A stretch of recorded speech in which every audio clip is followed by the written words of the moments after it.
Last time, we covered the Tournament of Power as well as the Broly movie. Frieza is still out there, and Gohan's actually his main target now, not just Goku and Vegeta. But given all that's changed so far, what's going to happen in the next few arcs? We'll be seeing all that more in this part 6 of What If Vegeta Trained Gohan. Goku and Vegeta start to work with Gohan a little bit more because they're interested in this power and want to figure out what it is. They're not actually sure of what happened here, but Gohan's latent divine ki and his rage combined caused this form to be unlocked. It was something ingrained deep within him. It wasn't just out of anger, although that was a catalyst for it. Just like during the Tournament of Power, where the Spirit Bomb acted as a catalyst for Goku to go Ultra Instinct, but wasn't the sole reason for that, that's kind of how the anger acted here. This is something that's been ingrained within Gohan his whole life, and it's an explanation that was actually used in Super Hero 2. Unfortunately not in the actual movie for some reason, but still, it's a statement that's been used for it. As for the Godly Ki part, well, that's a unique thing about Gohan in this scenario since he obviously doesn't have that normally. That's another piece of the puzzle here, and basically the fuel for Gohan to open the floodgates of his potential. It's a pretty minimal factor in this awakening, but still worth mentioning as part of it. And given all Gohan's training here, this is the culmination of all that, plus the catalyst to actually awaken it. Inadvertently, he's gone beyond himself and unlocked this form. It's completely unique to him. And that leads us to where we are now. As for Broly, he does stay on Vampa to hide from Frieza, just like usual, so he's not going to be on Earth, unfortunately. So next we go right into the Moro arc, and there actually are some changes here, but not as much as you may think. And it's all due to one small fact here. Gohan's probably not going to go along to Namek due to wanting to protect Earth in the first place. Plus, he kinda would rather stay here in general. Not to say he doesn't want to fight. Part of the reason he wants to stay back is because first of all, he wants to stay on Earth. Second of all, he thinks it might be better to just defend it. They don't want to be caught off guard after all. This choice is actually the smartest one to make. Of course, he doesn't know the true extent of Moro's power, but if he did go to Namek, this would be a really bad thing considering he's the strongest of the group right now. So this means Moro's not able to get his power. And eventually when 7-3 shows up on Earth with the rest of the crew, Gohan's able to make really easy work of them, stopping 7-3 really quickly before he can even do anything with his powers, completely destroying him in the process as well.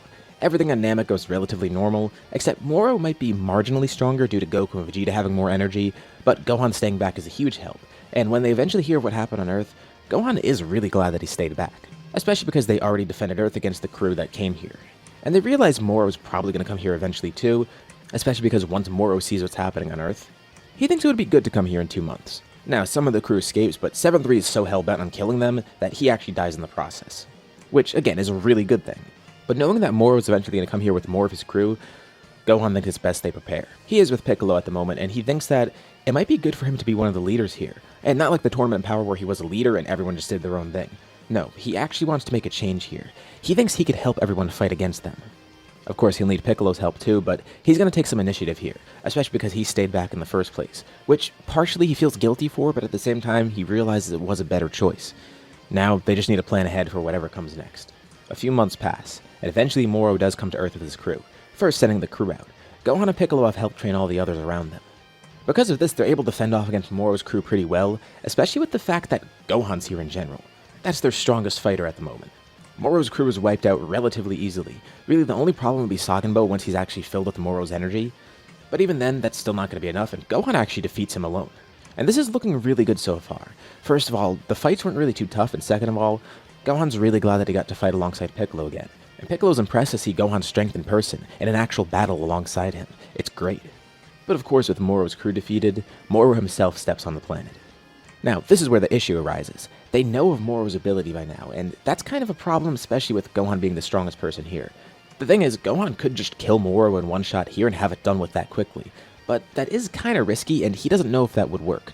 He massively overpowers Moro at the moment, but he doesn't realize that because he doesn't know the true extent of Moro's power, especially after he's grown stronger. And on top of that, the really big risk is the fact that he doesn't know how Moro's energy absorption works. For all Gohan knows, if he shows his full power, Moro will be quickly able to absorb that strength too, and that'll just make things worse. Gohan needs some time to strategize, but thankfully he has more than enough power to just hold Moro off for the time being. And Moro finds this guy interesting, especially because he heard about him before from the surviving crew that came a few months ago. Gohan seems pretty powerful, and he seems like he could be a good snack. A fight between Moro and Gohan starts, but it's pretty short. Mostly it's just Gohan defending against him and trying to hold him off, but it doesn't really take too long for Goku to arrive right after. And this is perfect because Goku has a great counter for Moro, Ultra Instinct. And Goku says he could use Gohan's help, it'll be a lot faster that way. Goku acts as the main attacker because he's able to fight Moro without giving any energy. But at random points during the fight, Gohan jumps in with a quick full power attack, whenever he doesn't expect it. Moro eventually does catch on, but it's too late, especially because when Gohan attacks, he utilizes a switch in power, He's fighting mostly in Super Saiyan 2, but he swaps into Beast at random moments. Kinda like he was doing with Super Saiyan 3, but way stronger. Like, astronomically stronger. Obviously this isn't the strongest thing for him to do, but this way he can actually preserve energy. By only transforming at the very last fraction of a second, this prevents Moro from taking energy from his Beast form, and it still allows him to attack at full power. Moro's gonna have to drain Super Saiyan 2 Gohan if he wants to drain him. And thanks to this great synergy between Goku and Gohan, as well as the power behind their attacks, Moro is defeated pretty quickly. And it's not really too tough of a fight in general for them, especially because of how prepared they are. Goku asks Jocko and Mayris what he's supposed to do with Moro, and Jocko tells him to just kill Moro. They couldn't do it, they'd rather have that happen. But before they're able to, Vegeta then teleports in. He still did go to Yardrat like normal as well. He's kinda pissed off that he missed the fight, but at least he could do something to help here. Especially because the whole reason he was training there was to get Force Spirit Fission, and he doesn't even get to use it against Moro. At least not in a combat setting, because there is still one way for him to use it. He hits Moro and steals all of his energy back, returning it to their rightful owners. Now they can kill Moro, and he lands the killing blow. This is for all those Namekians he terrorized. Although he's not too surprised it went this way. He knew Kakarot was doing some of his own training, and, more importantly, he knew Gohan was here on Earth. Once again, his student impressed him. The three Saiyans give each other a thumbs up. Another change from this arc is that Goku doesn't complete Ultra Instinct just yet. He probably will in training a little bit later on, but that puts him slightly behind. He already knows about the completed Ultra Instinct, he just can't access it willingly right now. And now we go into the Granola arc, which actually is going to change a lot. There's a couple reasons for that.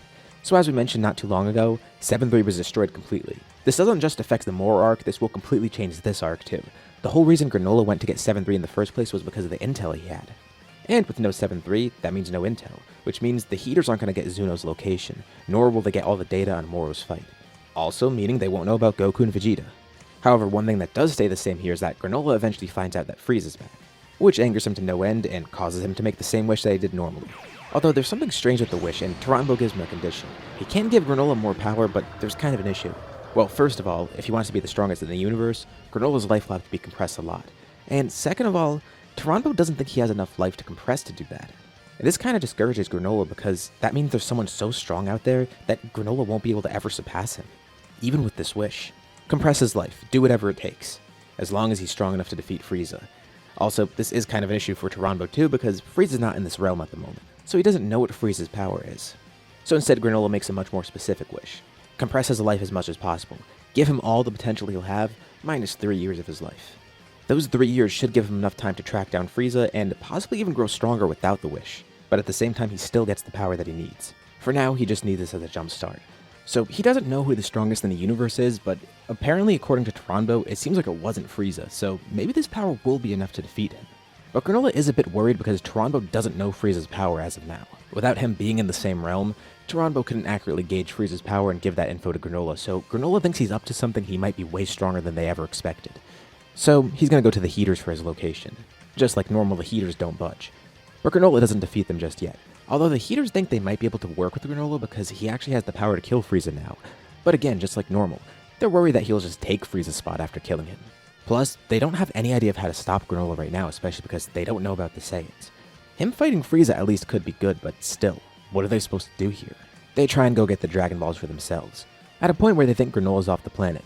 This will be really tough because they have no idea on how to track the Dragon Balls, and what makes it even worse is Granola's actually on the planet when they go. He just kept his power low. He was worried they might try something suspicious. This whole time he's actually been making a plan. He hasn't been training, so that's why they couldn't sense his power. But he also knew this planet was at risk, so he just wanted to wait it out.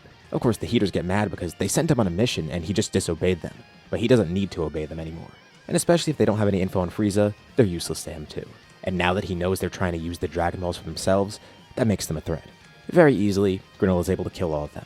It's unfortunate they didn't have info on Frieza's location, but he does have another idea of how to get it. Plus now, he could train as much as he wants, and use the wish as a jump start basically. But what he needs now is info. He's gonna summon Taranbo again, but not to ask him for info. The Heaters mentioned someone before named Zuno, and they never knew where to find him. Especially without having 7-3's help, they weren't able to find Zuno's location. But Granola has a much easier idea. Thankfully, the Heaters were never able to get the Dragon Balls for themselves and find him. Although it is going to take a bit of time for Granola because first of all, the Dragon Balls need to recharge, and second of all, he needs to find them manually. He has no way to track them. But he has a few things working in his favor. For one, when the Dragon Balls separated after Taranbo disappeared last time, he remembered the general direction they went into, so he kinda knows an area where to search, and on top of that, he has Oatmeal with him, and plus his own amazing eyesight. So it's going to take a lot of time, but after he completely dedicates himself to it and searches at the general locations where the Dragon Balls might be, he actually is able to pick them out. Thankfully, it's only 2 of them, too. He summons Torondo again and asks for the location of Zuno. Eventually going to Zuno, and with no other option, he threatens Zuno for info. He learns a few things. 1. He asks Zuno how much stronger he could truly grow, and Zuno says no Cerealian has ever really grown too strong, especially because they're mostly pacifist. But he says Cerealians can grow more with combat, so Granola might be able to grow beyond his current strength. He asks if there's a way to reverse the wish he made, without removing the power, and Zuno says the best bet would be to get the Super Dragon Balls. 3rd question. He asks for Frieza's location, and he finds the planet where he's training. And one last question. He asks who the strongest mortals are in the universe. Excluding Frieza, there are 3 other really strong mortals, and they all happen to be on planet Earth. The strongest mortal at the moment is a hybrid Saiyan on Earth by the name of Son Gohan. Second to him is Frieza, currently in his strongest form, Black Frieza, which obviously is news to Granola, and Zuno says he's growing stronger by the day due to his training. There's also 2 other really strong mortals out there, both being Saiyans, and both pretty much on equal footing. 2 Saiyans living on Earth, Prince Vegeta IV, and Son Goku, also known as Kakarot. The 4th strongest person in the universe is actually also a Saiyan, a man named Broly living on a planetoid called Vampa at the moment. Although this is only because he can't control his power. His raw strength is incredible, make no mistake. And he even gives Granola info on the other fighters as well. This is huge news to him. There's Saiyans out there? And they're apparently the strongest mortals in the universe, besides Frieza at least, because they don't know Frieza's strength. So this leaves Granola in kind of a tough spot.